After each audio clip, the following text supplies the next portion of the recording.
Walk in the Spirit. You shall not fulfill the lust of the flesh. The only thing the flesh knows is lust. That means that it knows how it feels. Have you ever had a feeling lead you astray?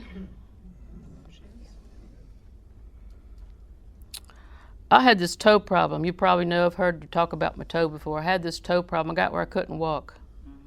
At that point, how I felt was very significant. We were going over to the Amaryllis farm. My mother raised amaryllis. When we sold her house, we sold the house without the amaryllis. We left them in the front flower bed. We dug all the others up, 100 or more. And they're at my house, and my brothers and my several places we divvied them out. But there was an amaryllis farm close by, and it's closed. But we would go over there and buy the strange colors that came in for the season. Amaryllis you see in people's yard, they're red. But amaryllis can be pink, they can be striped, they can be, they're beautiful, they can be all kinds of colors. And we'd go over and buy colors. Well, I'm just going by the word of the lady. And she'd tell me about this one, and did you want this one? Did you want a light pink? Do you like more color? You see, and that's what your flesh does. Do you like this? Do you like that? Do you want more of that? Do you want another piece of pie? Do you want another piece of cake? Do you like Reese's, or would you prefer coconut? I love the coconut, chocolate-covered coconut. Do y'all do that? That's what your flesh does. It says flesh likes, flesh likes. We had a friend who, we haven't seen him in years. He's still living, though. His wife baked a particular pie that he was fond of, and one time she baked it and invited a bunch of us over, and he was sitting at the end of the table and he was saying, flesh likes, oh, flesh likes, oh, flesh likes. And flesh will lead you astray because it is the Spirit you have to obey. So stand in the Word and march by the Spirit.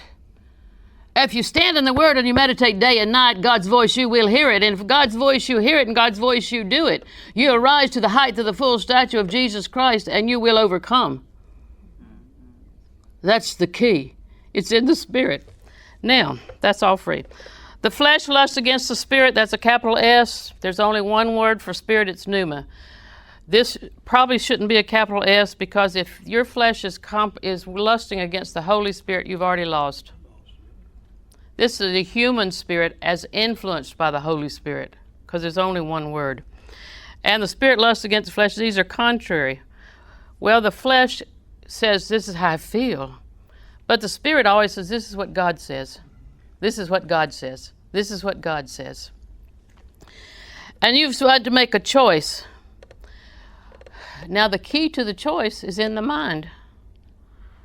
If my mind picks up information from the flesh and camps there,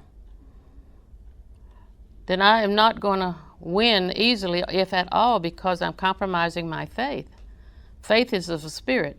Faith comes from God through the Word by the Spirit. And so I've got to get my mind in tune with my spirit and tell my flesh, mind your own business.